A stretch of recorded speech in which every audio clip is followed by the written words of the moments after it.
আসসালামু আলাইকুম রহমতুল্লাহি ওবরকাতুহু। সম্মানিত দর্শক, সারা বাংলাদেশে সন্ত্রাস এবং নৈরাজ্যের যে সীমা এবং পরিসীমা, এটি মানুষের সহ্য সীমা ছাড়িয়ে যাচ্ছে। ইতিহাসে বাংলার যে অরাজকতা, এটির দুটো ঐতিহাসিক রূপ রয়েছে। আদিকালে এটিকে বলা হতো মাৎসান্যায়। হুজুর পাক সাল্লাল্লাহু আলাইহি ওয়াসাল্লামের ওফাতের পরপর, অর্থাৎ ওনার মৃত্যুর পরপর এই বাংলায় যে শাসক ছিলেন শশাঙ্ক, তার মৃত্যু ঘটে এবং তার মৃত্যুর পরপরই প্রায় ১০০ বছর ধরে এই বাংলাদেশে একটা অরাজকতা চলতে থাকে এবং কোথাও কোনো সরকার ছিল না ১০০ বছর ধরে। এই সময়টিকে বলা হয় মাৎসান্যায়। তখন এমন একটা অবস্থা ছিল যে যে শক্তিশালী সে সঙ্গে সঙ্গে দরিদ্র এবং অসহায় মানুষকে খেয়ে ফেলতো বা তার সবকিছু গ্রাস করে ফেলতো, তার স্ত্রী, পুত্র, সন্তান, সহায় সম্পত্তি। আপনি যদি নদী সমুদ্রেতে যান, সেখানে দেখবেন যে বড় মাছগুলো সাধারণত ছোট মাছগুলোকে খেয়ে ফেলে। তো এই যে সমুদ্রে বড় মাছগুলোর জীবিকার একমাত্র উৎস হলো ছোট মাছগুলো। তদ্রূপ সমাজে যখন বিশৃঙ্খলা চলে এবং সমাজে যখন মাৎসান্যায় হয়, তখন ধনী, সচ্ছল, ক্ষমতাধর লোকদের যে আহার, রুটি রুজির উৎস হয় দরিদ্র মানুষ। তারা দরিদ্রের ধন সম্পদ হরণ করবে, শ্রম হরণ করবে, দরিদ্রের নারী হরণ করবে, কন্যা হরণ করবে, স্ত্রী হরণ করবে, সবকিছু। তো এটাকে মাৎসান্যায় বলা হতো অতীতকালে। তো এই যে মাৎসান্যায়, এটার সঙ্গে আপনি সিভিল ওয়ারের মানে যাকে বলা হয় সম্পৃক্ততা পাবেন, কিন্তু সবচেয়ে বেশি বাংলার এই যে মাৎসান্যায়, ১০০ বছর ব্যাপী যে মাৎসান্যায়, এটির সঙ্গে আপনি তুলনা করতে পারবেন আইএমএ জাহিলিয়াতের সঙ্গে। তো আইএমএ জাহিলিয়াতের যে জমানাটা, এটাও ১০০ বছর, এবং সেটা হলো হুজুর পাক সাল্লাল্লাহু আলাইহি ওয়াসাল্লামের জন্মের ১০০ বছর আগের থেকে।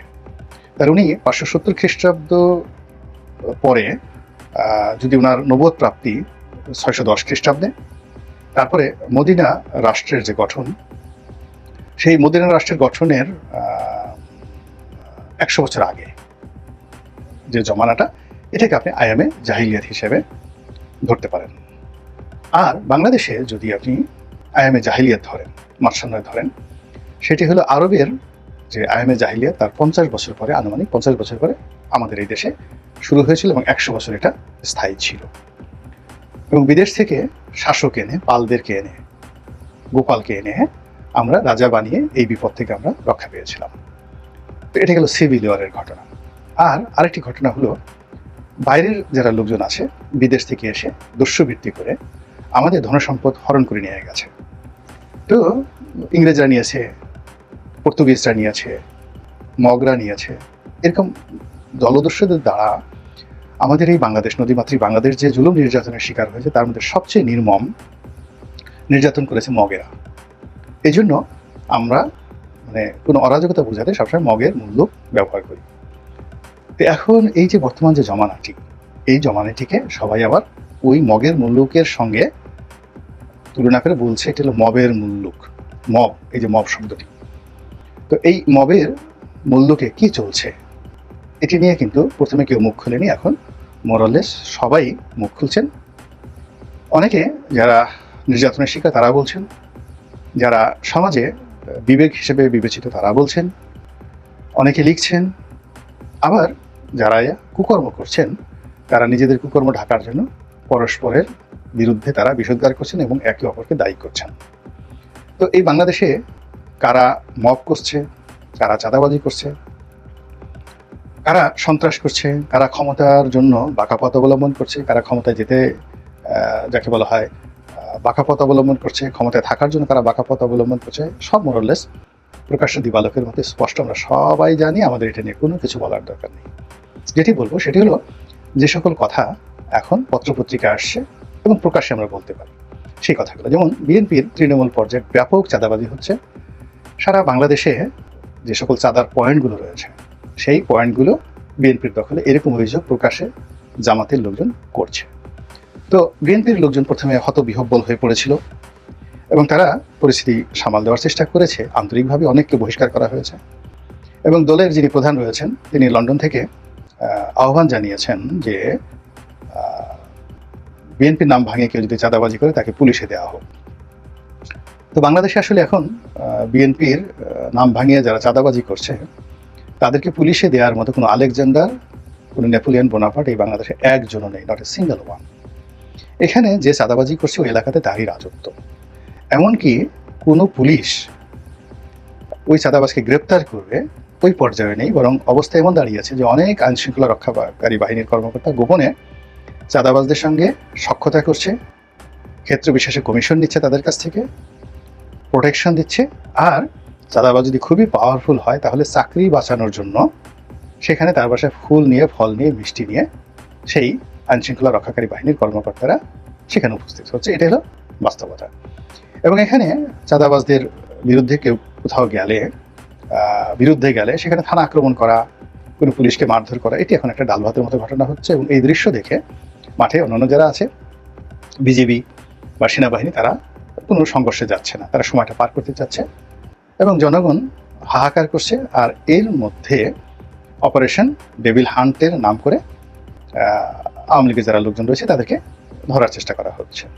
তো ফলে এখন মানুষ যেটা করার চেষ্টা করছে সেটা হলো এই যে চাঁদাবাজি যেগুলো হচ্ছে এগুলোকে কি করে টলারেন্সের মধ্যে আনা যায়, ধৈর্যের মধ্যে আনা যায় এবং এগুলোর সঙ্গে কি করে মানিয়ে নেওয়া যায়, এটার জন্য তারা মেডিটেশন শুরু করে দিয়েছে। এটা হলো রিয়ালিটি।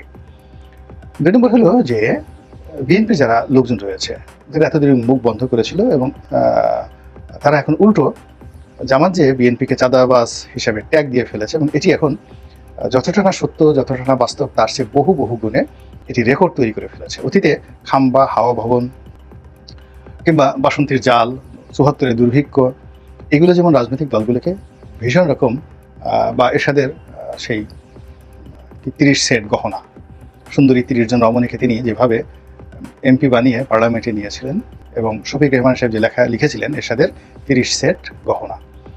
তো এই জিনিসগুলো যেভাবে ওই দলগুলোকে, দলের প্রধানদেরকে ভোগাচ্ছে এখন পর্যন্ত, তদ্রূপ এই গত 7 মাসে যা কিছু হয়েছে বাংলার আনাচে কানাচে, এর দায় বিএনপিকে বহন করতে হবে অনাদিকাল পর্যন্ত। এই জন্য জামাত খুব খুশি, আর বিএনপি যারা লোকজন রয়েছে তারা ভীষণ রকম আতঙ্কিত। তো সেই আতঙ্ক কাটানোর জন্য তারা কি করছে, সমাজে অন্যান্য যারা হচ্ছে অপকর্ম করছে সেগুলোকে আবার তারা সামনে আনার চেষ্টা করছে। বিএনপির অনেক নেতাই এখন বলার চেষ্টা করছে যে জামাত, বিএনপি যদি অপকর্ম করে বা চাঁদা নেয় এটাকে চাঁদাবাজ বলা হয়, কিন্তু জামাত এই একই কাজকর্ম করছে সেটাকে হাদিয়া বলা হয়। এবং বিএনপির অনেক জনপ্রিয় বক্তা আছেন, নেতা আছেন, তারা এত চমৎকারভাবে এই যে জামাতের যে হাদিয়াবাজি, চাঁদাবাজির উল্টো হাদিয়াবাজি, এটাকে বর্ণনা করছেন। তারা ওয়াজের নামে, মাহফিলের নামে, দলীয় মানে যে কোনো প্রোগ্রামের নামে যেভাবে সর্বসাধারণের কাছ থেকে রসিদ দিয়ে চাঁদা আনে, তারপরে শেষে পাগড়ি বিছিয়ে চাঁদা আনে, তারপরে হিজাব বিছিয়ে অন্তঃপুরে গিয়ে মহিলারা, জামাতের মহিলা কর্মীরা যেভাবে মা বোনদের কাছ থেকে তারা সেই হাদিয়া গ্রহণ করে, এই বিষয়গুলো খুব রসালো করে, চমৎকার করে বিএনপির যারা নেতাকর্মী রয়েছে তারা 10 মুখে প্রচার করছে এবং এগুলো আলটিমেটলি প্রথমবারের মতো জামাতকে কিন্তু বিব্রত করছে। যেমন আজাহারি কোথাও যাচ্ছে ওয়াজ করার জন্য, এখন আগেও ওয়াজকে কেন্দ্র করে চাঁদাবাজি হতো, কিন্তু এটিকে রীতিমতো প্রাতিষ্ঠানিক হাদিয়াবাজি নাম দিয়ে যে দায় সৃষ্টি করা হয়েছে জামাতের জন্য, এটা বিএনপির লোকজন যত সুন্দরভাবে করতে পেরেছে এটা অতীতকালে এভাবে কখনো হয়নি। জামাত তার নেতাকর্মীদের কাছ থেকে চাঁদা নেয়, সেই চাঁদা নিয়ে নিজেরা চলে, দল চালায়, দলের যারা ধনী তারা দলকে দেয়, দলের মধ্যে যারা গরিব তারা দল থেকে নেয়। এটি সমবায় ভিত্তিক অনেকটা কমিউনিজমের কায়দায় এই দলটি পরিচালিত হয়ে আসে। কিন্তু এই প্রথম তারা সর্বসাধারণের কাছে চাঁদা চাচ্ছে এবং সর্বসাধারণ, যেহেতু জামাতের এখন একটা সুসময় যাচ্ছে, সর্বসাধারণ সেই চাঁদা দিতে বাধ্য হচ্ছে। বলা হচ্ছে যে যদি একটি অনুষ্ঠান, যেমন তারাই প্রচার করে যে আজাহারির একটি অনুষ্ঠানে 10 লাখ, 12 লাখ, 15 লাখ লোক উপস্থিত হয়, তো 10 লাখ, 12 লাখ, 15 লাখ লোক যদি উপস্থিত হতে হয়, এরকম একটা অনুষ্ঠান করতে 10 থেকে 15 কোটি টাকা লাগে। আমরা যদি 20-25 হাজার লোকের একটা জনসমাবেশ করতে যাই, তো সেখানেই দেখা গেল 5 থেকে 10 লাখ টাকা খরচ হয়ে যায়। তো সেখানে 10 থেকে 15 লাখ লোক আসে, তাদের জন্য পায়খানা তৈরি করা হয়, প্রস্রাবখানা তৈরি করা হয়, খাবারের আয়োজন করা হয়, মঞ্চ, অডিও ভিজুয়াল আনা নেওয়া থেকে শুরু করে আরো কত কিছু, মানে রীতিমতো জিয়াফত কাকে বলে, জিয়াফতে আজম। তো এরকম যে অনুষ্ঠানগুলো হচ্ছে তার জন্য যে বিশাল অর্থ, সেই অর্থ জনগণের কাছ থেকে হাদিয়া রূপে নিচ্ছে এবং এটাই বিএনপির লোকজন ঠাট্টা করে বলছে যে আওয়ামী লীগ বা বিএনপি এই কাজ করলে সেটিকে চাঁদাবাজি বলা হয়, জামাত করলে এটিকে বলা হয় হাদিয়া। তো এই হাদিয়ার যে প্রচার, সেই প্রচারের কবলে পড়ে এখন জামাত ত্রাহি ত্রাহি অবস্থার মধ্যে পড়ে গেছে। 3 নম্বর হলো যে সমন্বয়কদের নিয়েও অনেকে কথা বলেননি, কিন্তু ইদানিং সমন্বয়কদের নিয়ে সরাসরি নাম ঠিকানা সহ এখন সামাজিক মাধ্যমে কথা হচ্ছে, থানা পুলিশে কথা হচ্ছে, এবং অনেক ক্ষেত্রে মামলা মোকদ্দমা হয়নি, কিন্তু খুব দ্রুত এগুলো নিয়ে সমন্বয়কদের বিরুদ্ধে থানা পুলিশে মামলা মোকদ্দমা হবে চাঁদাবাজি। এখানে এই যারা সমন্বয়কের শীর্ষ নেতৃবৃন্দ রয়েছেন তাদের ব্যাপারে এরকম স্পষ্ট ভাবে কানাঘুষা হয়, কিন্তু অমুকের কাছ থেকে টাকা নিয়েছেন বা অমুক অফিসে গিয়ে সার্জিস টাকা দাবি করেছেন, দিতেই হবে, না দিলে টেন্ডার না দিলে এটা হবে এরকম এখন পর্যন্ত শোনা যায়নি। কিন্তু অখ্যাত যারা নিজেদেরকে সমন্বয় পরিচয় দিচ্ছে, তো যারা হয়তো অন্য দল করেছে কিন্তু ছাত্রলীগের মধ্যে লুকিয়ে ছিল, এখন হঠাৎ করে সমন্বয়ক সেজেছে, এরকম অসংখ্য লোক সারা বাংলাদেশে তারা যে চাঁদাবাজি করছে, এই চাঁদাবাজির কোনো বাবা মা নেই। তারা স্কুলে যাচ্ছে, কলেজে যাচ্ছে, মসজিদে যাচ্ছে, মাদ্রাসায় যাচ্ছে, তারপর জায়গা জমি, সহায় সম্পত্তি, পদ পদবি, টেন্ডারবাজি থেকে শুরু করে দখলবাজি, যেখানে সমন্বয়করা এই অপকর্ম করার সুযোগ পাচ্ছে বিএনপি এবং জামাতের বাইরে, সেখানে তাদের যে ভাবসাব এটা অনেকটা যাকে বলা হয় গনিমতের মালের মতো। অর্থাৎ যুদ্ধে জয়লাভ করার পর যারা পরাজিত হলো তাদের স্ত্রী পুত্র সন্তানের উপর যেভাবে বিজয়ীর অধিকার জন্ম নেয়, এবং বিজয়ী সেই যুদ্ধের ময়দানেই সেই পরাজিতের স্ত্রীকে ধর্ষণ করতে পারে, কন্যাকে ধর্ষণ করতে পারে, এটা নিন্দনীয় হয় না। তো এই জিনিসগুলো এবং তাদের যত অর্থবিত্ত, ঘোড়া গাড়ি যা কিছু আছে এইগুলো এনে নিজেরা ভাগ বন্টন করতে পারে। এই যে যুদ্ধলব্ধ মাল, এই যে গনিমত, সেই গনিমত হাজার বছর ধরে চলে আসছে। এটিকে হুজুর পাক সাল্লাল্লাহু আলাইহি ওয়াসাল্লাম একটা সিস্টেমের মধ্যে এনেছিলেন, যার জন্য এখানে অপরাধ তুলনামূলকভাবে কম হয়েছে, এবং তিনি যুদ্ধের যে লুণ্ঠন, এই লুণ্ঠনটিকে একটা সিস্টেমের মধ্যে আনার চেষ্টা করেছিলেন। কিন্তু সাধারণত যুদ্ধে একমাত্র মুসলিম বাহিনী যে আইন কানুন মেনেছে, আর পৃথিবীর কোনো কেউ আইন কানুন মানেনি।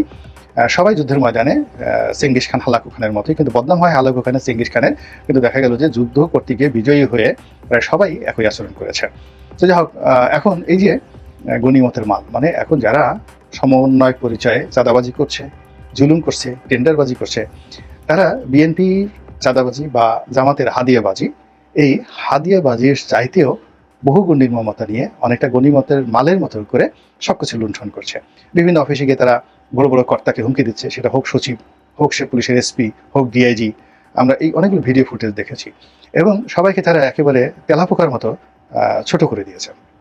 তারা তেলাপোকার মতো ছোট করে দিয়ে তারা এই যে গনিমতের মাল যে অর্জন করার যে অপচেষ্টা চালাচ্ছে, এটা এখন বাংলাদেশ আর নিতে পারছে না, মানুষ সহ্য করতে পারছে না।